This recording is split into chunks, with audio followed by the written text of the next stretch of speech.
Watch a movie, get inspired, give back, help a charity. It's time for a movie karma watch party.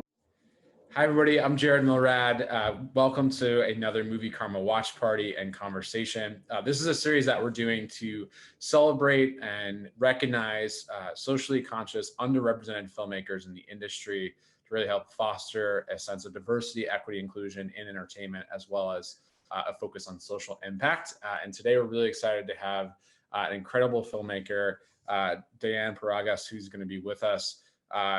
And joining us today to talk about her work. Her latest film is called Yellow Rose.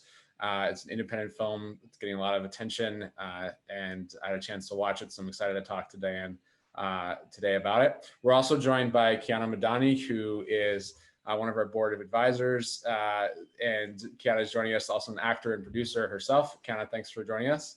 Thank you for having me. And Diane, welcome to the conversation. Thanks, Jared. Glad to be here. Absolutely, we're thrilled to have you. So first off, Dan, as you know, we work with lots of underrepresented filmmakers, particularly younger filmmakers, earlier in their careers. So one of the questions we like to start off on is just tell us a little bit about your background as a filmmaker, how you became a filmmaker, and if there are any particular mentors you'd like to shout out, people who inspired you. We'd love to hear about that. Yeah, so I'm one of those people who didn't go to film school. And I think partly because I just didn't know that was a real option. Just there wasn't a lot of women directors at the time. I was in college, and even though I was in film studies, I didn't pursue the kind of production route. I started directing because at one of my first jobs, which was at an ad agency, I convinced the people there to let me be an agency producer. And while I was in that position, I hired this company called U Direct, which allowed agency producers to direct commercials. So I was like, look, I'm in position to hire you guys, but you guys have to teach me everything you know about filmmaking. And so I learned on the job. That's kind of was my basic place. I kind of learned the fundamentals of filmmaking. And then jump forward a couple of years and I worked in television. I worked at MTV. I worked with PBS. And then I moved to Hong Kong and I directed my first show for Discovery Channel, which was called Living Asia. And ironically, the host of that was Lea Salonga, who went on to star in Yellow Rose all these years later. So even though I was writing scripts, one of the scripts I'd written was Yellow Rose. I just had a really hard time getting it made, partly because I just didn't want to compromise that the lead be Filipino and that it be a Filipino story. So I pursued it for a little bit, then I put it on the shelf, and I ended up becoming a documentary filmmaker and pursued documentary filmmaking and commercial production. And about 7 or 8 years ago, I made my first feature-length documentary called Brooklyn Boheme, which did pretty well. It got bought by Showtime. We won some awards. And around that time is when I picked up Yellow Rose again. And then from that point, I hooked up with my producer who ended up staying with me for a couple more years. We made a short film, which a lot of people do, which is a great advice for those of you who are, aspiring filmmakers. Make a short film if you can't get all the funding. It really, really helped me hone the story, but also have a piece of film that was like a proof of concept. And then we ended up getting financing to make the film. So that journey was almost 15 years, like of stopping, starting, pursuing a different type of filmmaking, becoming a different kind of director, and then finally convincing people to finance it. So it was a long journey. Well, it really speaks to LA and the whole notion of hurry up and wait, right? Like the timing has to be correct, and it takes a long time to create a film. I got the opportunity to watch the film last night too, but for our viewers who don't know what it's about, what's the story of Yellow Rose and what made you want to tell it? Yeah, so Yellow Rose is about a 17-year-old Filipino girl who dreams of being a country singer until her mom gets picked up by ICE.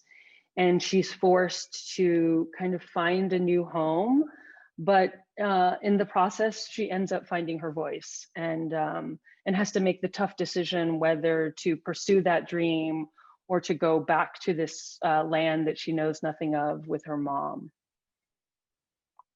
Yeah, it's such a timely story, obviously, given, yeah, I know this country has had many conversations and perhaps lack of action on the issue of immigration. Just curious if you could talk a little bit more about the research that went into the project. Dan, it sounds like you're working this, as you said, for many, many years.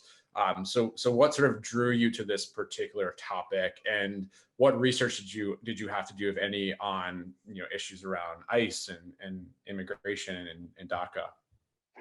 Well, as I mentioned, I think when I first started this story, it was very much based on my own experiences, just knowing people that were undocumented, and the story was always about immigration.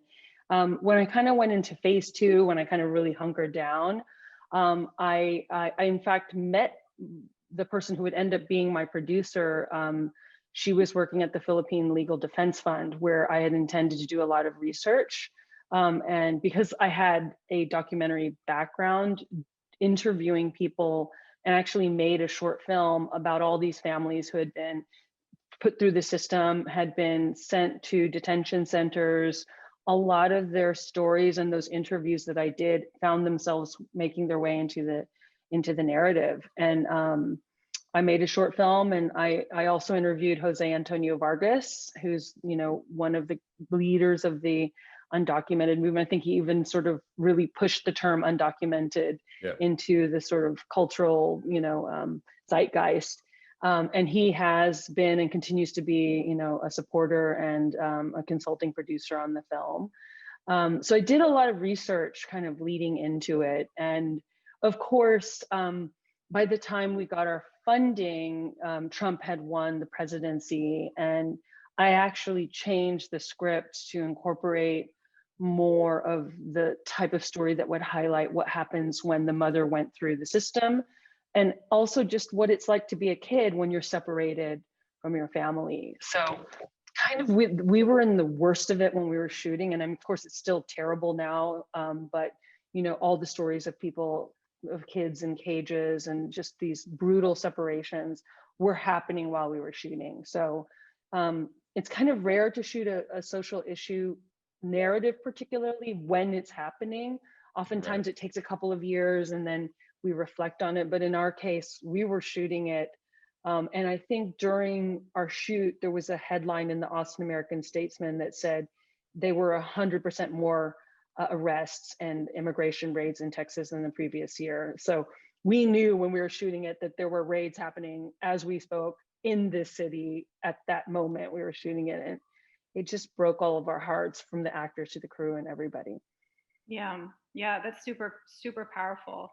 I can relate to that as the child of immigrants. My parents are from Iran, so I totally understand that. And I always wonder, and I always like to talk to filmmakers about this, who create around really dark and heavy subjects. How do you decompress, especially since you were, shooting the film and it was happening all around you? How do you, Well, it's funny. I think the whole premise of the film and the way I shot the film was that, in between these harrowing moments that Rose experienced, she goes to music. And I think that's one way that I think the film gave a break for the audience, but also provided a window into the interior world of this character. And so I think music was the way that not just lightened the heavy material, but it actually made it deeper in a sense, because she could express her feelings about it in music that is not only, I think she's such an incredible singer, but we had this beautiful music that was, written with Dale Watson and myself and Thea Magia. We kind of created this music with this character and this story in mind. So I think that's how it didn't become just a slit your wrist depressing story, was the music. And also just in the making of it, it provided some joy and levity. Yeah, for sure. And I had a chance to talk to Liam, who portrays Elliot in the film, and he's a really talented actor. Could you talk a little bit more about the relationships that were in the story? Obviously, Elliot, it sounds like someone. It seems to be pretty clear that he's not of this background, right? He's a white American who hasn't lived this experience. And that connection I thought was really fascinating between him and the lead in Yellow Rose. So can you just talk about the relationships in the story and how you built that out to sort of have this really powerful multicultural, multifaceted narrative? Yeah, I mean, I think talking to Jose and talking to so many undocumented people, I think one of the most important themes in their stories are allies, and where those allies came from were in the most unlikely places.